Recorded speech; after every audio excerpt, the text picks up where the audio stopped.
So hello and welcome to a very special episode of Good Fat Life. I want to just highlight the extra studio decor branding, right?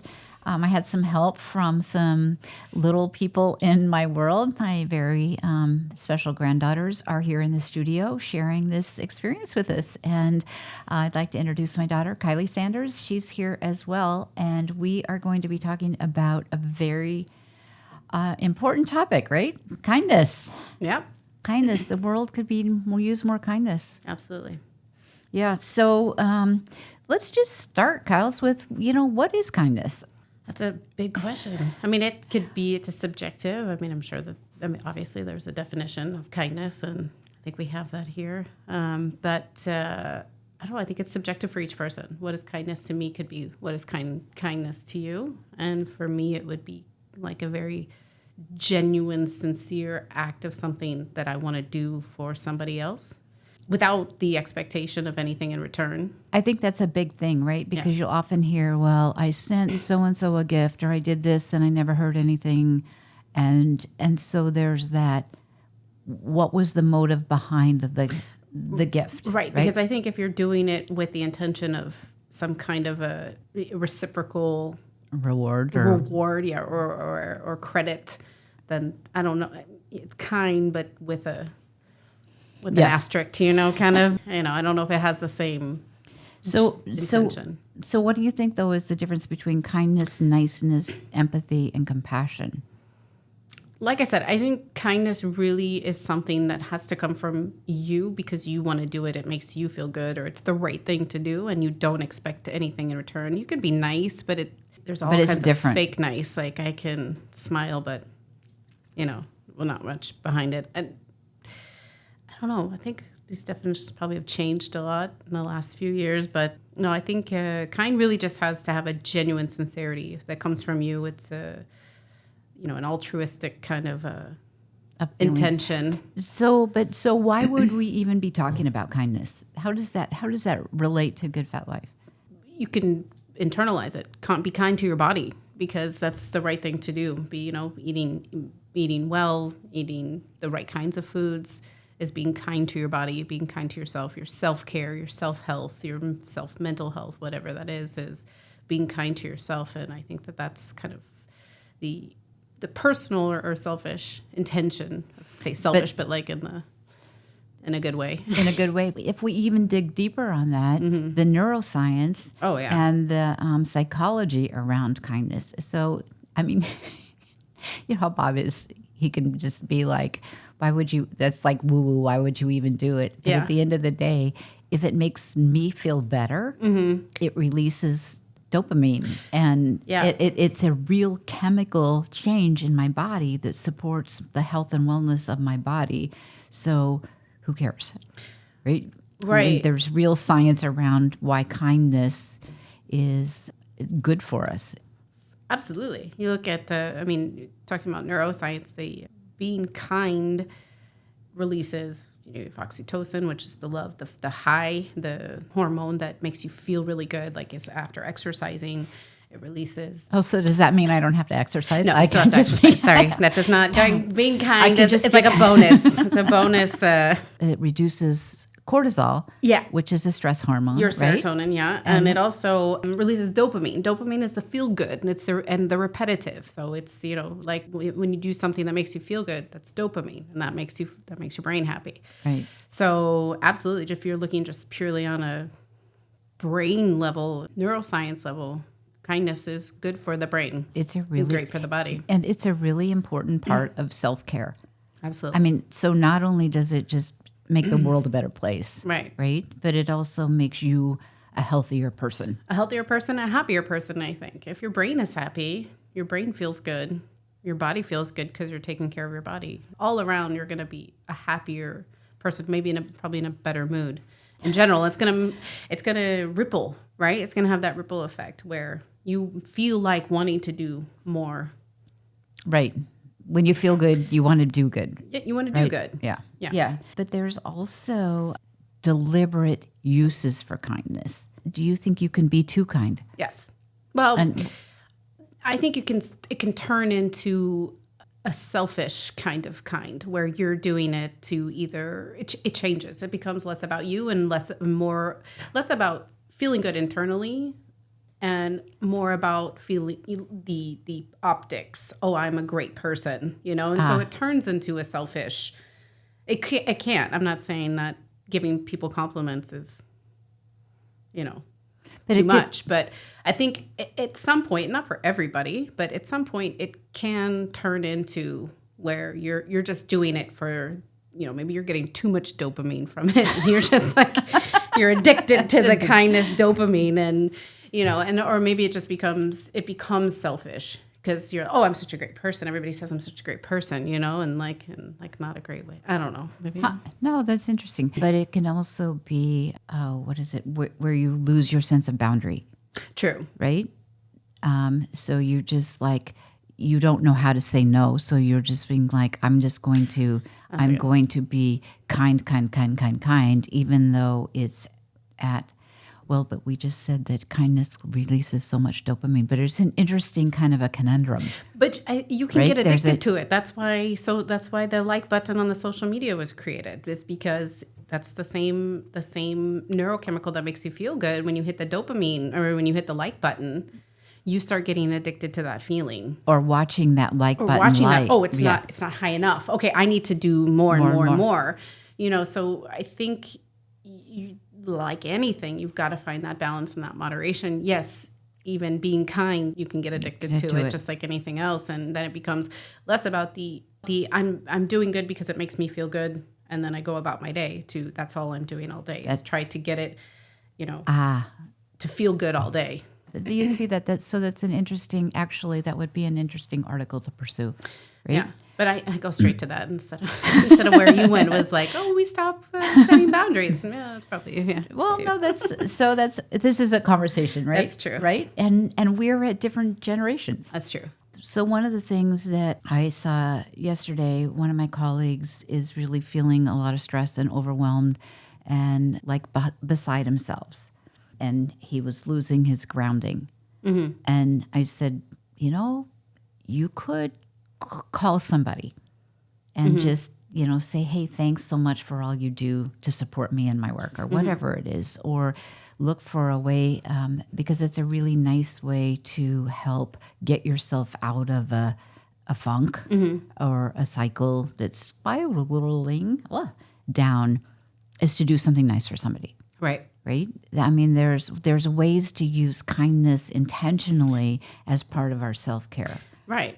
Right. Or you volunteer for something, or you donate your time, or I think that's a great way to change. It changes your mindset too, because I think a lot of that is very mental, and you kind of, if you're at that point, you can kind of get stuck into like a spiral, a depression spiral, where that's all you're thinking about.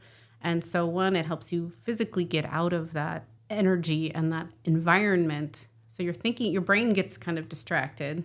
So you're not thinking about your spiral.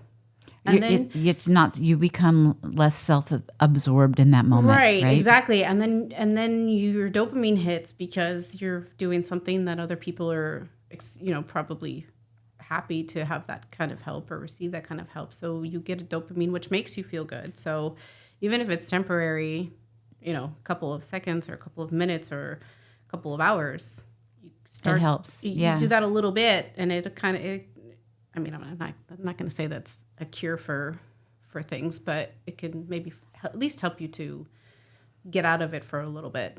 For a moment. Yeah. What are some things that you find? Do you have any like go-tos? I mean, I see you as a very kind person. You are always noticing little things, like the example of the woman who spilled the water at the restaurant the other day. Oh, yeah. Right? And so you immediately grab all the napkins off the table and take them over to her. It was a simple thing, but it was a very natural reaction for you. And she really appreciated it because she was kind of like embarrassed at spilling and everybody's noticing. And then there's this water all over the place. But to have that kind of, here, help, it changed the energy. Yeah, I think it was just, I think I also try to put myself in that place. Like if it happened to me, and I saw she had, at first I kind of assessed the situation very quickly, and she had no napkins. If she had plenty of napkins, I wouldn't have run over there. And it wasn't like I'm here to save the day kind of a thing. It was just, I saw she had no napkins. She seemed a little embarrassed and uncomfortable, and the waitress wasn't around. So the server, wasn't around. So we had a ton of napkins on the table. So I ran over there and gave them to her, and just, that was it. But I think I also grew up with that model. Like I tell you and everybody, our family and our circle, I had the best role models in the world for especially women. That's said nice. You've heard me say that too, but they modeled that behavior, that this is the right thing to do, and it's not about the credit, and it's not about saving the day, and it's not about how you look. It's just because it's the right thing to do, and somebody needed help, and you happen to be there. It's just right place, right time kind of a thing. And I've noticed it's kind of a cultural thing too. I feel like not only our circle, but our community was like that as well. You look for the helpers, right? Is that Mr. Rogers said on his show that his mom always told him, when there's a problem, look for the helpers. There's helpers everywhere, and they want to help, and they want to be kind. Kindness is all around us. We just have to look for it and also be part of it as well, And I think it's easy, especially if I've immigrated into a different culture, and the culture I've immigrated into, they're amazingly wonderful people, but they're not outgoing, and they don't want to impose. So they might not jump to a situation where I did. It's because they don't want to impose on somebody else, even if it's to help, and not that they would, if you ask them to help, they would be happy to help. It's just, it's different. So it's been interesting to see the difference in culture to also surrounding kindness and, Well, and you brought up something interesting earlier, is that kindness is also reciprocal.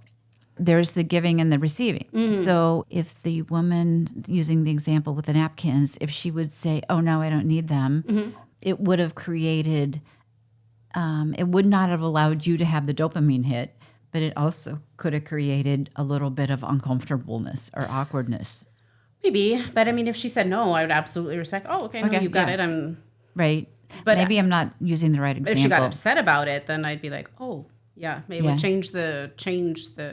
That's not the best example. What I mean is, like, if you do something nice for somebody, and they're like, oh, no, don't do that. It's too much or whatever. It breaks that.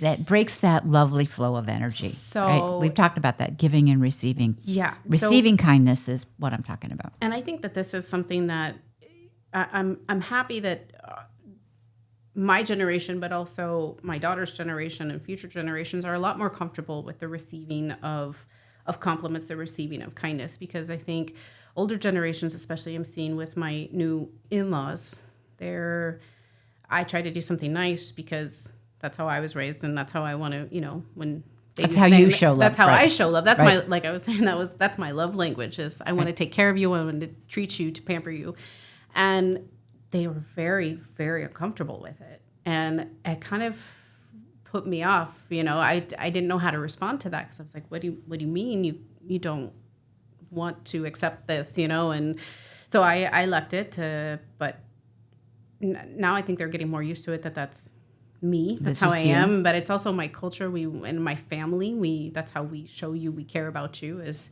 we do things. We spoil. We pamper. We, whatever. Give compliments. And so like I said, it's been really interesting to see a culture that or a family being a part of a new family that's not like that. And so I think it's difficult to accept the kindness or to accept the compliment, because I think it was so much about, well, you give. It's much better to give than receive. That's the old paradigm. Yeah. So you give. You don't expect the reciprocity.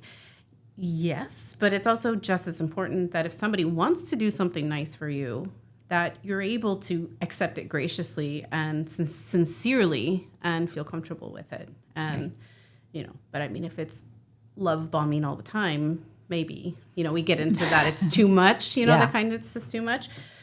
But yeah, it's just fascinating, right? Mm-hmm. It's a good thing to kind of like be aware of. Yeah. One of the things, I mean, we're seeing now, and part of the reason that we even brought it up today, is that in the world that we're in right now, it's so divisive, right? And there's so much, we're getting bombarded like minutely by mean things. And so it's like, all right, I can't control this, but what can I control? Yeah. And how I show up in my day to the people I'm around, right, makes a big difference. Absolutely. And if not, maybe not to the bigger world, it makes a difference to me. As we said earlier, it helps me feel better. Right. And it just feels like there's some sense of I can control I'll do what I can control. Yeah. So if in that sense, what are some kind of like kindnesses that you can kind of just have in your hip pocket? Yeah. So, well, I think one thing, so I'm a teacher, and at school, I was talking about, teaching. I'm an example, an adult figure in my students' life in their high school. So, very important age. And I try to teach them, same thing, accept, be nice, accept kindness, that kind of thing. So be an example every day, I think is, especially for children or for teenagers, is just to be an example. Like that's how I learned with you, is be an example by the adults in my life. They were kind.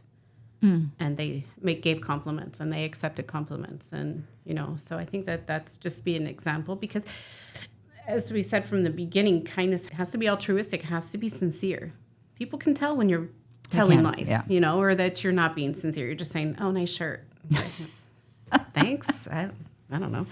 Exactly. So like, oh, you're so pretty. I'm like, oh, thanks. Yeah. Are you saying that because you want me to respond like, oh, you're so pretty too? So it has to be sincere and it has to be genuine. The intention has to be there. But little things, let's go back to the holding the door for people. Like there's so many times where I held the door for someone, they're like, thank you. They weren't expecting it. And I was like, well, that's what you do. Or you'll be walking behind somebody else and they just let it slam in your face. And it's a little bit of you. I was at a rest stop, on the highway, and I stopped, and these young guys three of them were in front of me, and it was a little bit of a ways, and the guy went to the last guy, and he saw me coming, and he held the door open, and he got this big grin, and I go, oh, thank you so much, and he goes, of course, and I said, your mother raised you well, and he just got this huge grin, and it was just a little moment, but it was a wonderful moment. Yeah. Right? And so those are the kind of things that they do make a difference. Yeah. There was this big movement, I don't know, a few years ago where it was like, pay for the coffee for the person behind you. I don't like that one because I feel like if that other person feels obligated, and it doesn't, if that's what makes you feel good, great. I'm sure that person appreciated it, but it also puts in an element of obligation where now that person feels like, well, now I need to pay for the person behind me. And like that kind of, someone along that line probably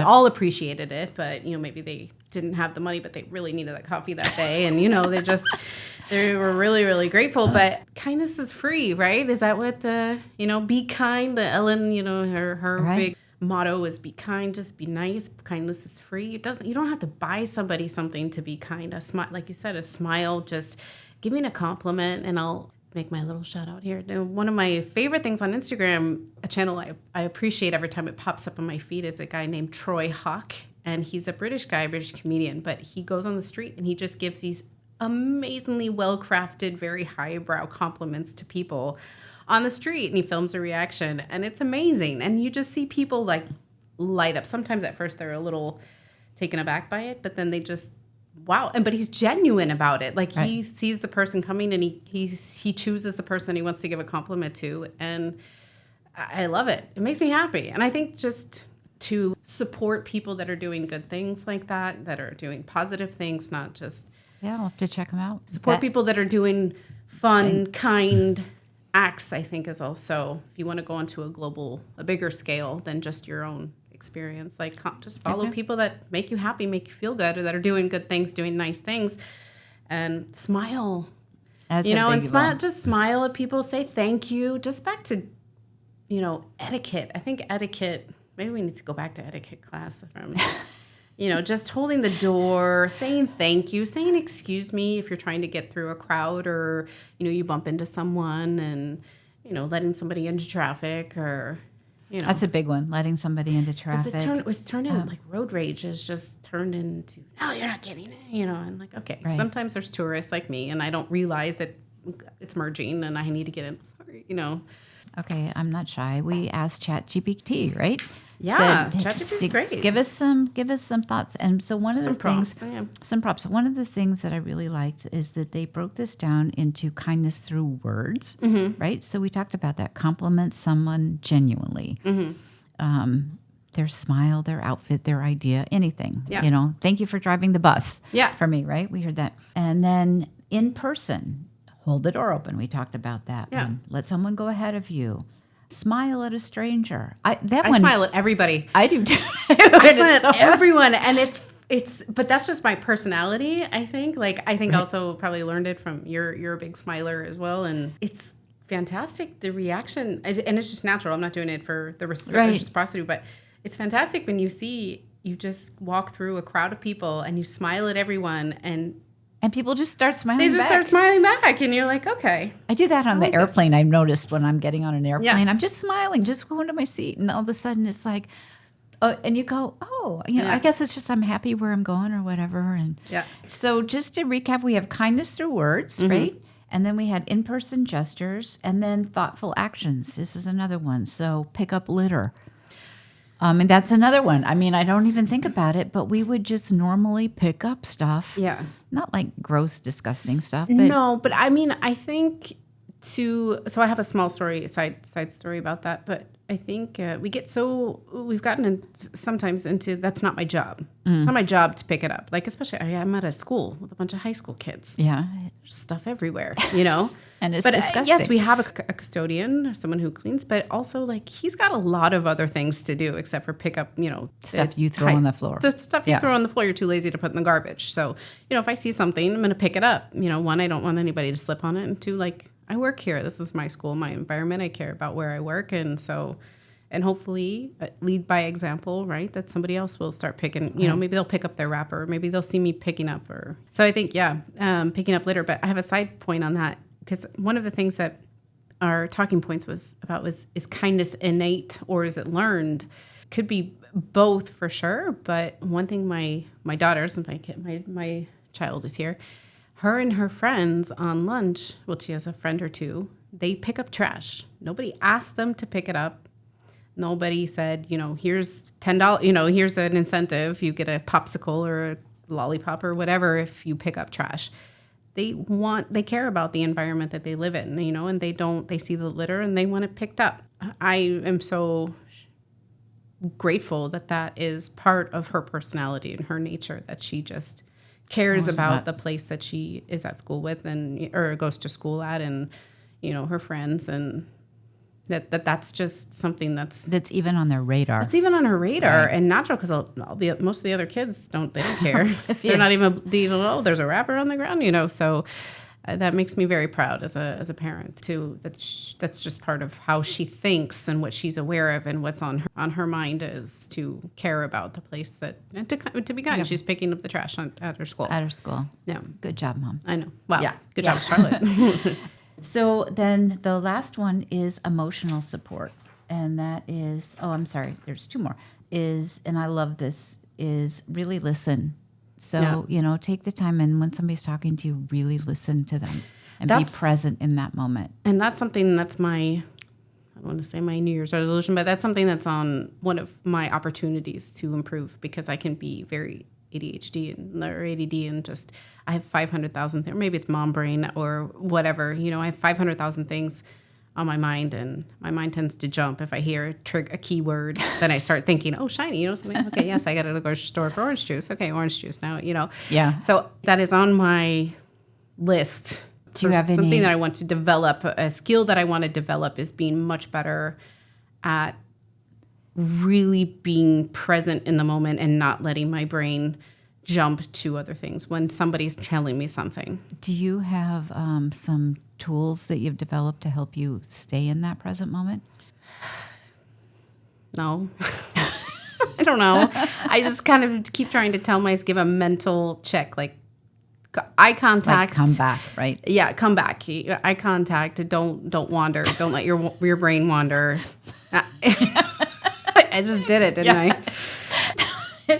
But I mean, it's some of this is conditioning, right? Yeah. Is it learned or is it innate? But some of it, like being present in the moment, it's all we really have. Yeah. Right. And it's a mindfulness technique. And we did a podcast on that a couple of weeks ago, how important it is just for our well-being. Again, it's just to be present in the moment. And so what are those tools that we use to help us with that? There's a little joke that something I saw, and this kind of helps me to get back on track, is that someone had posted that their superpower is that you could tell me your name 3 times and you'll forget. I remember names, but sometimes I miss pieces of information because my brain wanders. It goes on a little vacation. And so I think that I try to remember that. Okay, remember, what is their person's name? What were they talking? Something important about themselves that they had shared. So I think that helps me to come back to the present. I don't want to be the person. I don't want that to be my superpower.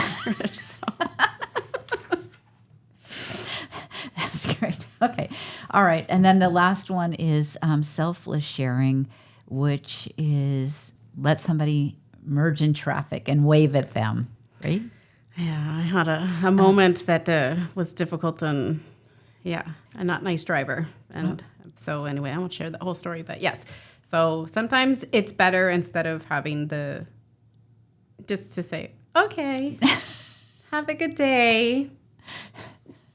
Just be safe driving, please. Don't hurt someone. That's right. Or sometimes when you can feel it happening, when somebody's like riding too close to your tail or something, or they're speed, and it's like sometimes I'll just say, okay, all right, you are getting too caught up in this. Just let it go. Yeah, right? Exactly. Because it has nothing to do with, for the second, they're mad at you because, I don't know, you're driving too slow or you're stopping at a full stop at a stop sign and whatever it is. But sometimes you just say, okay, move on. Have a good day. Exactly. So, or donate clothes, books, and things that you no longer use. Those are all selfless sharing kinds of things. Yeah. Donating, especially to places where they can resell it and the money goes towards, another, job training, or I work with special needs students. So anything that goes to help, anyone with a special need to get skills, to learn life skills or anything is, please. Yeah, please. That's good. So I guess before we wrap up, I would just like to ask our listeners, what's your favorite? Yeah. What things, special kindnesses do you like to do? Little acts of kindnesses. Yeah, share it because I want to hear it. Yeah. So let's make a list. Yeah. We have a little list, but let's make a big list. Let's make of all the things, especially things that you just don't even think of. Yeah. Right? Because there's millions of them out there. Oh, yeah. So on that happy note, I just would like to remind you to check out goodfatlife.com. We have a great new issue out and nestled within the avocados here.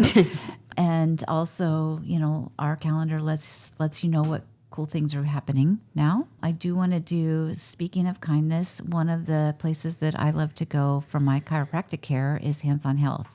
And you walk in there and you can walk in feeling great or feeling not so great, and you're going to walk out because of the kindness of each person that's there.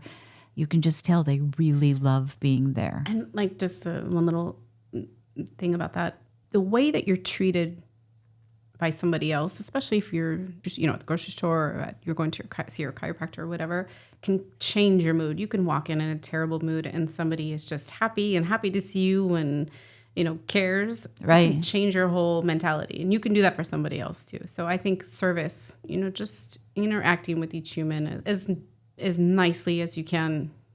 Taking that moment to, it's not just a job I'm going to. I'm just getting through the day. It's like, oh my gosh, this is a moment of my life. Right. I get to be fully present with you. Right. Right. And I know we've all got stuff going on, and you read the news cycle, and it can absolutely put us sometimes into whatever it may be, can put us in, kind of a bad mood or whatever. But just taking that, okay, that was then changed, and I'm going to put myself back into a kind mood and to this place, being present. Yeah, can help yourself, but it can also help somebody else who's having a rough day. Yeah, you never know where that is, right? Yeah. So anyways, so check out Hands on Health. They are not only are they very kind, but they also take great care of you. They are an absolute mandatory part of my self-care. So thank you so much for being here. What Thanks a for having treat. me. And, a little shout out to the girls for stage decoration. Staging. Thank you. Yes, thank you, girls. So on that happy note, go out and be kind. Yeah.